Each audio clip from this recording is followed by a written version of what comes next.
Yeah, man. Respect and blessed love. This is Ras Indio all the way from Belize.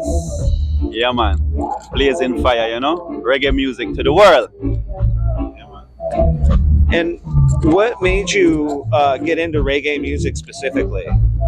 Well, as a child, I was surrounded by the music. My father is a musician, and so he kind of gave me the music as a child. From age 2, 3, I was growing up with Peter Tosh and Burning Spear and Steel Pulse and Third World, all these albums, real records. I used to sit down and I used to watch the records as I listened to the music. So that's what got me into reggae music, destiny. Okay.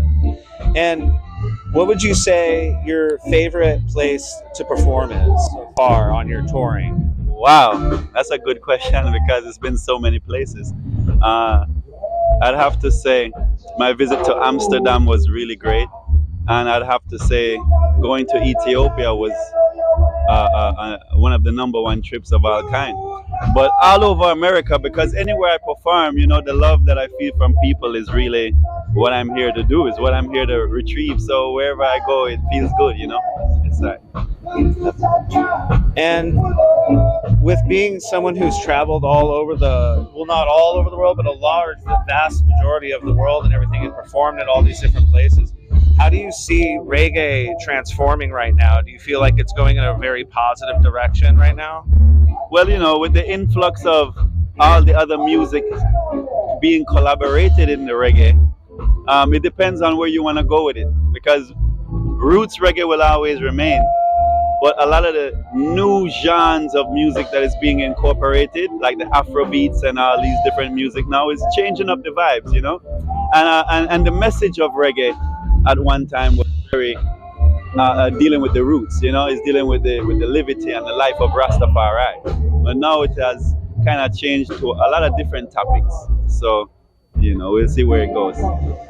And what would you say your top 2 artists growing up would be your influence of your sound right now? Because I know you mentioned a lot of big names, but what 2 would be your main influencers of your current sound?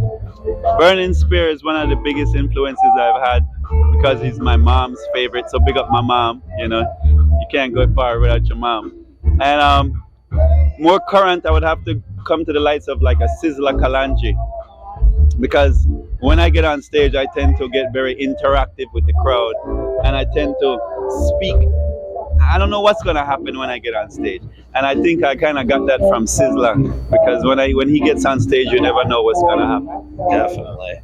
And what do you hope that your fans take away from your music ultimately and your performances? The message. I mean, yes, I love to have fun and we love to enjoy ourselves. That's what the festival is all about.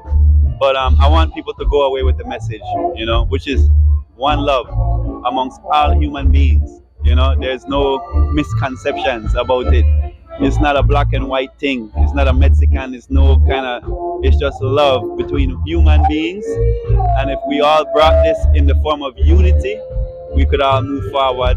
And you'd be surprised how far we could go if we just use the word unity a little more and love, And if you had the ability to collaborate with any artist right now in any genre, who would you want to collaborate with? Well, I mean, I want to collaborate with every artist because my message is worldwide. Right now, you have some artists out there in the world doing very big things. But I would still want to do some collaborations with some of the original artists, like Israel Vibration and, Barry Salmon maybe, before they are not here with us anymore, more so than doing any new collaboration. And if you were to give advice to a young artist trying to get into reggae, what advice would you give them? Well, just know that the road of reggae music isn't the easiest road. You have to be willing to take on the struggles that were Babylon, because Babylon is coming at all different forms, And once you deal with reggae music, a positive music, they don't really like that. They more promote the negative, as you can see on TVs and all these media forms. It's usually the negative that's being pushed, whether it be sexually or violence, you understand?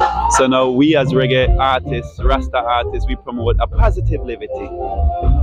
So I just want you to know that the road is not going to be easy, but I want to encourage you to do so because that's the only way this reggae music is going to push worldwide. And lastly, is there anything you'd like to plug or anything that's coming up on your tours right now? Well, we know we have shows coming up here in Oregon, so look out for me in Oregon lately. And I'm looking forward to moving around the world again real soon. We have all the fan pages, right? That's the Facebook, the social media pages, Instagram, all right? And we have the YouTube where you can go and watch the videos. And of course, the Spotify. Please go there and follow and all these things. I'm not too social media and digitally friendly. I've always been a man of the hills and the mountains and of nature, you know. But in this time, we have to connect with those who are on these devices.